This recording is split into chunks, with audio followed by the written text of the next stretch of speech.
नमस्कार, मैं निशा ठाकुर और आप देख रहे हैं मेट्रो मुंबई। वक्त हो चुका है टॉप 10 बुलेटिन का। दही हांडी की धूम है, गणपति आने वाली है। ऐसे में मुंबई में एक काफी ज्यादा डराने वाली खबर सामने आई है। मुंबई के पास ही रायगढ़ के समुद्र तट से एक संदिग्ध नाव बरामद हुई। चलिए ठीक है, लेकिन उस नाव में AK-47 राइफल और गोलियां बरामद हुई, जिसका मतलब साफ समझा जा सकता है।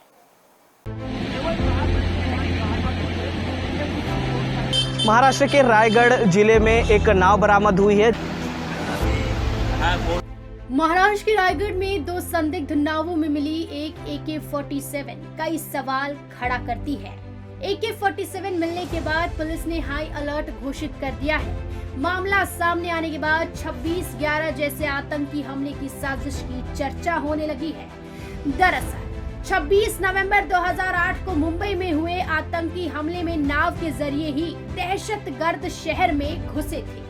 उस वक्त इतने बड़े हमले के पीछे पुलिस और इंटेलिजेंस चूक को कारण माना गया था। ऐसे में सुरक्षा एजेंसियां इस बार पूरी तरह से चौकन्नी है। पुलिस के मुताबिक रायगढ़ के हरिहरेश्वर समुद्री तट पर दो संदिग्ध बोट मिली है, जिस पर 3 AK-47 रखी गई थी। इसके अलावा जिलेटिन की छड़ें और कारतूस भी मिले हैं। त्योहारों के मौसम में मुंबई के आसपास हुई इस घटना से एजेंसी अलर्ट है। नाव को जब्त करके जांच की जा रही है। वहीं महाराष्ट्र के 720 किलोमीटर लंबे समुद्र किनारों पर भी हाई अलर्ट घोषित कर दिया गया है। पुलिस के अनुसार रायगढ़ में कुल 2 बोट मिली है। पहली श्रीवर्धन तहसील के हरिहरेश्वर बीच पर और दूसरी भरणखोल के एक किनारे पर। हरिहरेश्वर बीच पर जब्त हुई नाव में 3 AK-47 मिला है, जबकि दूसरे बोट में लाइफ जैकेट और कुछ डॉक्यूमेंट्स थे। इसके बाद जिले में अलर्ट जारी कर दिया गया है। नाव में कोई व्यक्ति मौजूद नहीं था। इस बीच जब्त हुई नाव पर किसी कंपनी का स्टिकर लगा है। उसका कहना है कि कुछ दिन पहले अंतर्राष्ट्रीय समुद्री क्षेत्र में उसने अपनी नाव के डूबने की जानकारी दी थी। कंपनी समुद्र सुरक्षा के काम से जुड़ी हुई है और बताया जा रहा है कि जब्त हुई नाव में मिले हथियार उसी के हैं। महाराष्ट्र पुलिस ATS और क्राइम ब्रांच इस तथ्य की तस्दीक कर रही है। शुरुआती जांच में अब तक किसी आतंकी एंगल की बात सामने नहीं आई है। 26/11 मुंबई हमलों की छानबीन में सामने आया था कि 10 हमलावर कराची से समुद्र के रास्ते मुंबई घुसे थे। इस नाव पर 4 भारतीय भी सवार थे, जिन्हें किनारे तक पहुंचते पहुंचते खत्म कर दिया गया था। इसके बाद ये हमलावर कोलाबा के पास कफ परेड के मछली बाजार में उतरे और वहां से 4 ग्रुप में बंट गए। इसके बाद उन्होंने मुंबई में तबाही मचाई। आतंकियों की संदिग्ध हरकतों से कुछ मछुआरों को शक हुआ था और उन्होंने पुलिस को जानकारी दी, लेकिन इलाके की पुलिस ने खास तवज्जो नहीं दी और न ही बड़े अधिकारी या खुफिया बलों को जानकारी दी। बताते चले कि महाराष्ट्र में कल दही हांडी का त्योहार है। ऐसे में सुरक्षा एजेंसियां चौकन्नी है। इसके अलावा कुछ दिनों में ही गणेश उत्सव भी शुरू हो रहा है। इस दौरान लोग मुंबई से कोकण भारी तादाद में जाते हैं। महाराष्ट्र के 720 किलोमीटर लंबे समुद्र किनारे पर भी हाई अलर्ट घोषित किया गया है।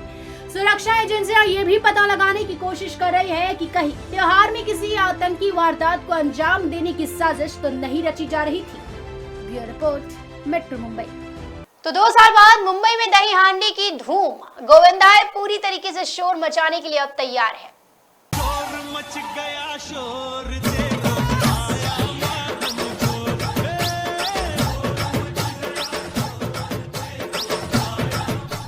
2 साल बाद गोविंदा मचाएंगे शोर। बड़ी मटकी फोड़ने के लिए गोविंदाओं की टोली में होड़।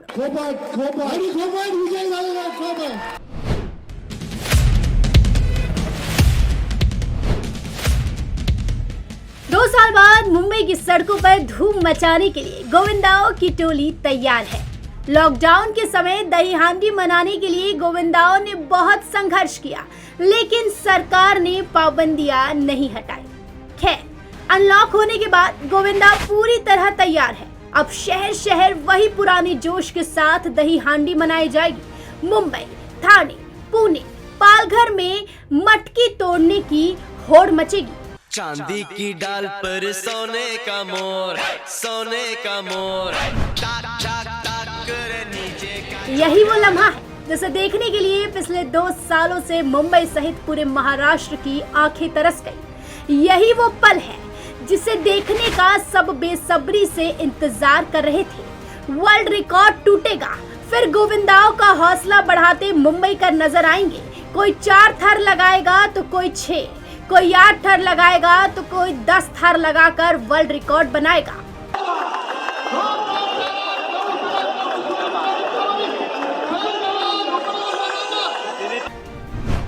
थाने की दही हांडी सबसे बड़ी मानी जाती है। पिछले साल लॉकडाउन के समय दही हांडी मनाने पर अड़े मनसे नेता अविनाश जाधव को जेल की हवा तक खानी पड़ी थी। खैर इस बार सब ठीक है।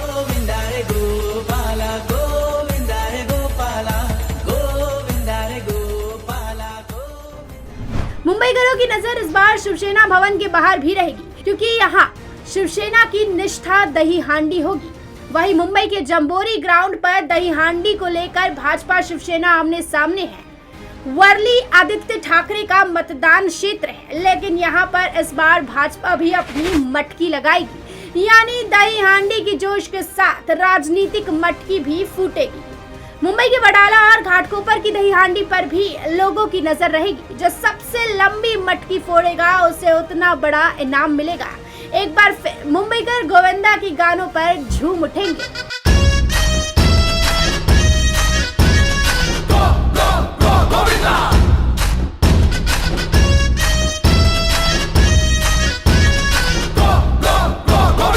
तो बीजेपी इस बार 350 से ज्यादा जगह मटकी लगाएगी। ऐसे में राजनीतिक मटकी तो फूटनी ही है।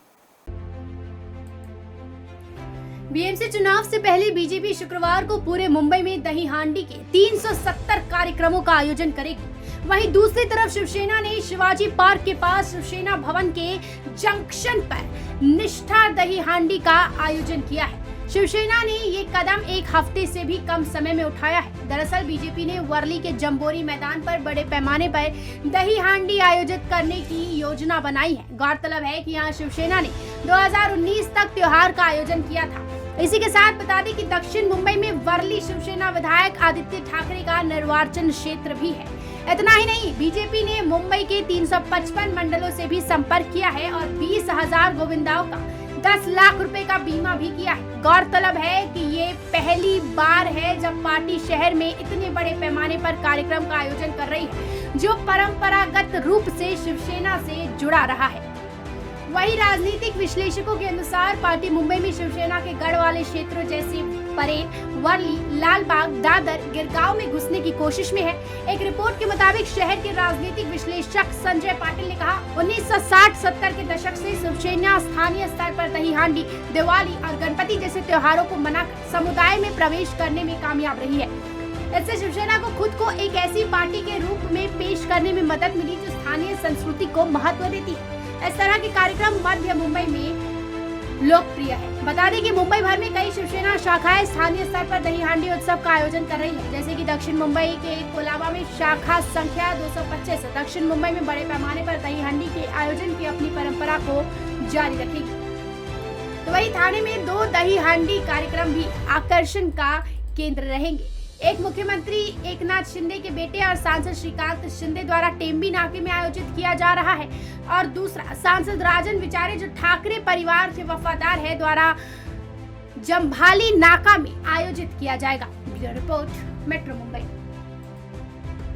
तो मुंबईकरों को आज एक और तोहफा मिला, जहां डबल डेकर बसें सड़कों पर दौड़ने लगी। जी हां, नितिन गडकरी ने हरी झंडी दिखाई। मुंबई में डबल डेकर जो इलेक्ट्रिक बस है उसकी शुरुआत हो चुकी है। आपको इस बस के अंदर ले चलूँगा, किस तरीके से ये बस की बनावट है, डिज़ाइन है, किस तरीके से वो बताने की कोशिश करूँगा।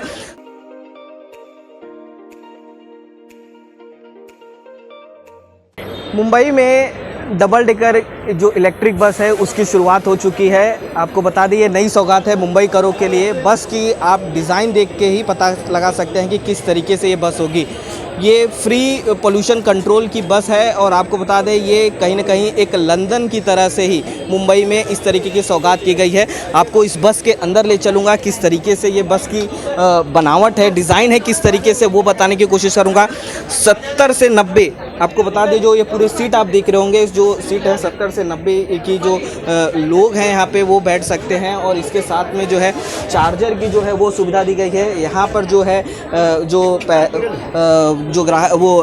ड्राइवर है वो यहाँ पर बैठेगा और यहाँ से जो कहीं ना कहीं मुंबई के लोगों के लिए उनको यहाँ पे मुंबई दर्शन कराने की कोशिश करेगा। तो आपको बता दें, जिस तरीके से जो पहले बसें चलती थी उसके बाद से अब एक नई तरीके की जो बस है, डबल डेकर बस है, वो दिखाई गई है। और बस के अंदर हम इस वक्त मौजूद हैं। आप देखेंगे किस तरीके से यहाँ पे जो कंफर्टेबिलिटी है जो सीट को लेकर, आप देखेंगे सीट पर यहाँ पर जब आप बैठेंगे आपको यहाँ पे कैसा महसूस होगा वो हम आपको बताएंगे। जो कहीं ना कहीं यहाँ पे आपको इमरजेंसी जो है वो सुविधाएं भी हैं। और इसके साथ में आप जब यहाँ पर बस में बैठेंगे नीचे से लेकर ऊपर तक है। और उसके बाद जो है डबल डेकर मतलब यानी ऊपर, जिस तरीके से आप 97 और 98 2000 के समय जो डबल डेकर बसें चलती थी उसी तरीके की जो बसें का आनंद है वो आप ले सकते हैं। बस को ऊपर फिर से मैं आपको लेके चलूँगा। यहाँ पे बैठने के बाद में कैसे अगर आप ऊपर जाते हैं तो बस की जो सुविधा का आनंद है वो आप ले सकते हैं। आप धीरे धीरे जो है बस के जो पैसेंजर है वही रूपरेखा, वही तरीका है,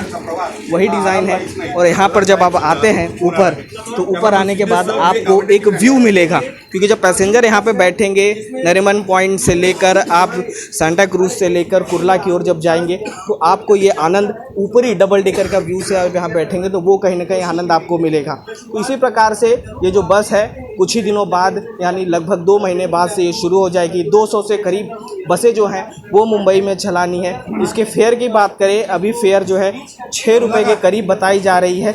लेकिन जिस तरीके से ये इलेक्ट्रिक बस की शुरुआत मुंबई में की गई है और 200 बसें कहीं ना कहीं मुंबई में चलानी है, तो कहीं ना कहीं भारत सरकार की तरफ से एक बड़ी कोशिश है।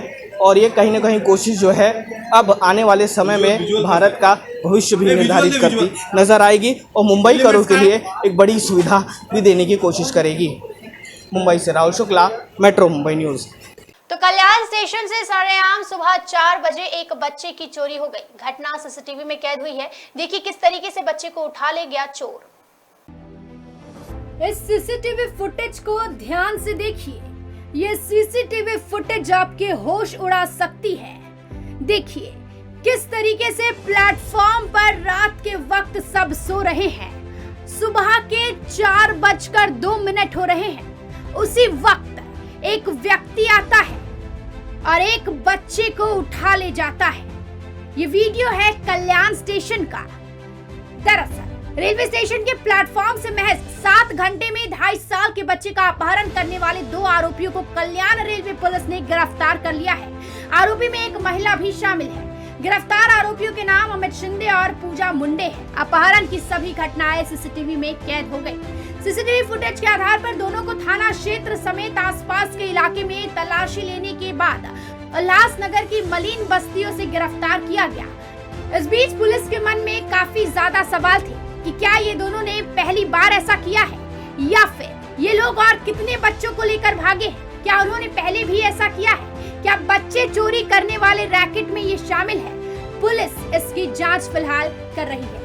बिहार की रहने वाली संजू देवी राजवंशी 4 दिन पहले परिवार से झगड़े के बाद अपने बच्चे को लेकर घर छोड़कर कल्याण आ गई थी। वही दिहाड़ी मजदूरी कर रोजी रोटी कमाने के लिए काम की तलाश में बिहार से कल्याण आई थी। वो रात में सोने के लिए कल्याण स्टेशन का आश्रय ले रही थी। कल रात हमेशा की तरह कल्याण रेलवे स्टेशन के प्लेटफॉर्म नंबर 2 पर वो अपने बच्चे के साथ सो रही थी। बच्ची के सो जाने के बाद सुबह करीब 4 बजे उसे भूख लगी तो वो रात के लिए बच्ची को वही छोड़कर दूसरे प्लेटफॉर्म पर चली गई। जब वो वड़ा पाव लेकर वापस आई तो उसने अपने बेटे को नहीं देखा। उसने काफी देर तक इधर उधर खोजा, सवाल किए, लेकिन लड़का नहीं मिलने पर संजू देवी कल्याण रेलवे पुलिस स्टेशन पहुंची और लड़के के गुम होने की शिकायत दर्ज कराई। जिसके बाद पुलिस ने इस मामले को गंभीरता से लिया। 100 से ज्यादा लोगों की मदद ली, पूछताछ की और फिर सीसीटीवी की मदद से दोनों आरोपियों को गिरफ्तार किया गया। Bureau report, metro Mumbai. तो मुंबई के होटल व्यापारियों के लिए बड़ी खबर है। अब प्लास्टिक के डब्बे में जो पार्सल फूड डिलीवरी होती है उसे बैन किया जा सकता है। जी हां, अब स्टील के टिफिन में आपको फूड डिलीवरी करनी पड़ सकती है। ऐसा बीएमसी जल्द फैसला लेगी। मुंबई के होटलों और रेस्टोरेंट से अब टेक अवे या फूड की होम डिलीवरी के लिए स्टील के टिफिन का इस्तेमाल किया जा सकता है। दरअसल बीएमसी की योजना के अनुसार मुंबई वासियों को स्टील के टिफिन बॉक्स में भोजन की डिलीवरी मिलने की संभावना है। हालांकि इन स्टील के टिफिन बॉक्स को तुरंत रेस्टोरों में लौटाना भी होगा। गौरतलब है कि ऐसा प्लास्टिक बैन को मजबूत करने और सिंगल यूज प्लास्टिक के उपयोग को हतोत्साहित करने के प्रयास के तौर पर किया जा सकता है। बता दें कि बीएमसी ने उन होटल और रेस्टोरेंट मालिकों के खिलाफ कार्रवाई करने का फैसला किया है जो अपने रोज के बिजनेस के लिए टेक अवे और डिलीवरी के लिए सिंगल यूज प्लास्टिक का इस्तेमाल अब भी कर रहे हैं। गौरतलब है कि आने वाले सप्ताह में नागरिक निकाय अन्य ऑप्शन का पता लगाने के लिए मुंबई के होटल मालिक के एसोसिएशन के साथ भी बैठक करने पर विचार कर रही है, जिसमें प्लास्टिक के इस्तेमाल को खत्म करने के लिए एक रोड मैप तैयार किए जाने की संभावना है। एक रिपोर्ट के मुताबिक एक वरिष्ठ अधिकारी ने कहा, बीएमसी रेस्टोरेंट मालिकों के लिए स्टील टिफिन बॉक्स जैसे विकल्पों का प्रस्ताव ला रही है। ये रेस्टोरेंट के लिए वन टाइम इन्वेस्टमेंट है। वहीं कैटलरी के ऑप्शन भी प्रस्तावित किए जाएंगे। वहीं अधिकारी ने कहा कि polythene bag, single use plastic, tiffin और फूड डिलीवरी में पैकेजिंग के लिए इस्तेमाल की जाने वाली एल्युमिनियम फॉइल और घरेलू कचरे या सड़कों पर नालियों में जमा हो जाती है। गौरतलब है कि वर्तमान में महाराष्ट्र में plastic packaging, polythene bag, plastic container, चम्मच, कप और स्ट्रॉ के इस्तेमाल पर पूरी तरह से बैन है। Bureau report, metro Mumbai. तो देश के तमाम रेलवे स्टेशन पर अब टिकट काउंटर नहीं रहेंगे। हो सकता है कुछ आने वाले दिनों में टिकट काउंटर को पूरी तरीके से हटा दिया जाए। रेल यात्रियों के लिए एक बहुत जरूरी अपडेट है। वैसे तो ज्यादातर लोग आज के समय में अपनी ट्रेन टिकट की बुकिंग ऑनलाइन ही करते हैं, लेकिन कई बार अगर आपको इमरजेंसी में जाना होता है तो रेलवे स्टेशन पर मौजूद टिकट काउंटर बहुत काम आता है। लेकिन बहुत जल्द आपको रेलवे स्टेशनों पर मिलने वाले ये टिकट काउंटर नहीं देखने को मिलेंगे। जी हाँ, रेलवे इन टिकट काउंटर को बंद करने की तैयारी कर रहा है। इंडियन रेलवेज के इस कदम से लोग पहले से ही ज्यादा ऑनलाइन बुकिंग पर निर्भर होंगे। बता दें कि रेलवे देश के सभी टिकट काउंटरों को एक साथ नहीं बंद करने वाली है। इसके लिए विभिन्न फेज में कदम उठाए जाएंगे। बताया गया कि इस साल रेलवे का लक्ष्य 300 टिकट काउंटर बंद करने का है। आगे ऐसे ही फेज मैनर में देश भर में टिकट काउंटर बंद हो जाएंगे। भारतीय रेलवे के इस फैसले से सबसे ज्यादा फायदा ट्रेन टिकट की ऑनलाइन बुकिंग करने वाली IRCTC को होगा। एक रिपोर्ट के मुताबिक वर्तमान में कुल टिकट बुकिंग का 80% हिस्सा IRCTC से होता है। इस फैसले के बाद इसमें और इजाफा होगा। रेलवे ने इसके लिए संसदीय समिति से भी सलाह मांगी थी। Indian railway catering and tourism corporation ने हाल ही में अपने टिकट बुकिंग के नियमों में बदलाव किया है। यात्रियों की सुविधा के लिए IRCTC ने उन यूजर्स के लिए जिनका अकाउंट आधार से लिंक्ड नहीं है, 1 महीने में टिकट बुकिंग की लिमिट को 6 से बढ़ाकर 12 करने का फैसला किया है। ऐसे उन्हें ज्यादा सफर करने में आसानी होगी। वहीं जिन यूजर्स के IRCTC अकाउंट आधार से लिंक है, वे महीने में 12 के बजाय कुल 24 टिकट बुक कर सकते हैं। Bureau report, metro Mumbai. Bollywood choreographer Raghav के साथ रिलेशनशिप पर अब शहनाज गिल ने चुप्पी तोड़ी है। देखिए किस तरीके से मुंह तोड़ जवाब दिया है। आप इनके साथ खड़े हो पीछे, तो आप इनके साथ रिलेशन में हो। ये मीडिया फिर झूठ ही बोलती है ना। मेरा आएगा कुछ तो मैं प्रॉमिस यू मैं आपके साथ इधर बातें करूंगी। अरे नहीं प्लीज ऐसा मत बोलो। मीडिया झूठ क्यों बोलती है? ये दिख ही रहा है कितना प्यार मिल रहा है। सो आई एम सो हैप्पी कि ये भी अपनी शुरुआत कर रहा है और धीरे धीरे ऐसे ही मतलब स्टेप बाय स्टेप ही बंदा आगे बढ़ता है। एंड आई होप कि ये लाइफ में कुछ अच्छा करे और अभी सिंगिंग सीखे भी। शहबाज ने आपके आने से पहले कहा कि सेंटर पे, तो फिर मेरे को सेंटर पे बात करो। शहबाज ने आने से पहले ये कहा कि मैं सारा कुछ क्रेडिट जिस चीज़ का अपनी बहन को देता हूँ, वेरी स्वीट ऑफ हिम। आपका कंट्रीब्यूशन कितना रहा गाना सेलेक्ट करने में? आपका फीडबैक रिलीज जब हुआ है, आपका क्या क्रिटिसिज्म है गाने को लेकर? कुछ नहीं, मुझे तो ये है कि अच्छा कर रहा है, खुद लिख रहा है, वो बहुत बड़ी बात है। एंड थैंक यू आपका मनीष जी, और इसको मौका देने के लिए, इसको इस लायक समझा। एंड आई होप कि आगे आगे ये बहुत अच्छा करेगा, अभी शुरुआत है। शहबाज ने ये भी कहा है कि वो अगर 20 गाने भी लिखते हैं तब भी आप उनका कोई गाना सिलेक्ट नहीं करने वाली, क्योंकि आपके मैनेजर उनको सिलेक्ट नहीं करने देंगे। तो क्या कहना चाहेंगे आप इस बारे में? नहीं कहते शनाज का गाना लिखना है शहबाज ने। अरे नहीं प्लीज ऐसा मत बोलो। पहले इसको धीरे धीरे करके अभी पहले सीख ले, फिर उसके बाद I mean, अच्छा लिखता है बट अभी प्रैक्टिस ज़रूरी है, धीरे धीरे सीखेगा। अगर ये चीज़ें अभी इसके सामने आई है तो आई होप इसको रियलाइज़ होगा कि मुझे अभी प्रैक्टिस करनी है एंड बेटर करते जाना है। मैम आप दोनों का गाना कब आएगा? हमारा कभी नहीं आएगा साथ में। मैंने बोला है नहीं। बोला उन्होंने गाना आने वाला है। नहीं कब बोला? ये झूठ बोल रही है मीडिया। मीडिया झूठ क्यों बोलती है? मीडिया हर बार झूठ बोलती है, कई बार है ना, कुछ भी बोलती है। मेरे पसीने ले आए। शहनाज, कहीं आपका इशारा इस तरफ तो नहीं है कि आजकल आपकी ये चर्चा भी चल रही है कि आप रिलेशन में हैं, कहीं आप इस चीज़ को लेकर तो नहीं कह रही कि मीडिया झूठ बोलती है? तो बोलती है ना, मीडिया झूठ ही बोल रही है ना, कुछ भी बोलते हैं। आप इनके साथ खड़े हो पीछे, तो आप इनके साथ रिलेशन में हो, तो फिर हम किसी के साथ खड़े हो जाए, हम किसी के साथ घूम ले, तो हम रिलेशन में हैं? नहीं ना, तो बस ये मीडिया फिर झूठ ही बोलती है ना। Thank you. तो कोस्टल रोड परियोजना काफी ज्यादा तेज गति से आगे बढ़ रही है। MMRDA ने वेस्टर्न फ्रीवे को वेस्टर्न मुंबई से कनेक्ट करने के लिए एक फिजिबिलिटी रिपोर्ट तैयार करने का निर्णय लिया है। प्राधिकरण के एक वरिष्ठ अधिकारी के अनुसार मरीन ड्राइव तक ईस्ट वेस्ट कनेक्टिविटी का अध्ययन करने एक एजेंसी की नियुक्ति के लिए टेंडर जारी किया गया है। इसके लिए विस्तृत परियोजना रिपोर्ट और बोली प्रक्रिया प्रबंधक सलाहकार के लिए भी निविदाएं मंगाई गई है। उल्लेखनीय है कि Mumbai trans harbour sea link और कोस्टल रोड परियोजनाएं अगले साल तक शुरू होने वाली है। उसके बाद मुंबई में ईस्ट वेस्ट कनेक्टिविटी की जरूरत भी पड़ेगी। निर्बाध यातायात सुनिश्चित करने के लिए इन कनेक्टरों की योजना बनाई गई है। ईस्टर्न एक्सप्रेस से मरीन ड्राइव तक कनेक्टिविटी लगभग 3.65 किलोमीटर ही रहेगी। उल्लेखनीय है कि MMRDA ने शिवड़ी वर्ली कनेक्टर का काम शुरू किया है। इससे ये ब्रिज सीधे MTHL से जुड़ जाएगा। इसी तरह ईस्टर्न एक्सप्रेस को मरीन ड्राइव तक जोड़ने से ये सीधे कोस्टल रोड से जुड़ जाएगा। इस योजना से भारी ट्रैफिक से राहत मिलेगी। Bureau report, metro Mumbai.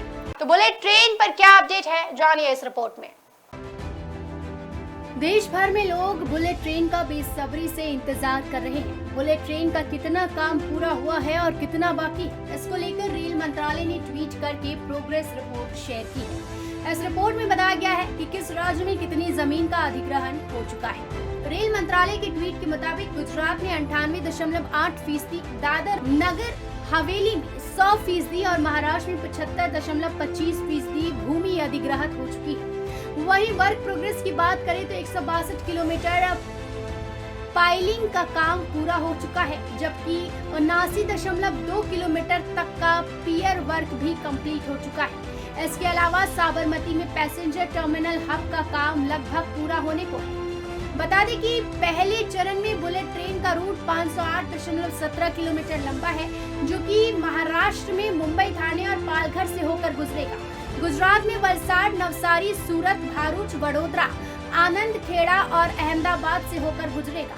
Rail मंत्री अश्विनी वैष्णव ने मार्च महीने में लोकसभा में पूछे गए एक सवाल का जवाब देते हुए कहा था कि Mumbai Ahmedabad high speed rail में विशेष रूप से महाराष्ट्र राज्य में भूमि अधिग्रहण में देरी और कोविड-19 से प्रभाव के चलते देरी हुई। अहमदाबाद और मुंबई के बीच चलने वाली बुलेट ट्रेन की स्पीड 320 किलोमीटर प्रति घंटे होगी। ये दोनों शहरों के बीच लगने वाले समय को कुछ घंटे तक कम करेगी। Bureau report, metro Mumbai. ये थी मुंबई की 10 बड़ी खबरें और आप देख रहे थे टॉप 10 बुलेटिन। रोज रात मेरे साथ देखिए मुंबई की टॉप 10 बुलेटिन सिर्फ मेट्रो मुंबई पर। धन्यवाद।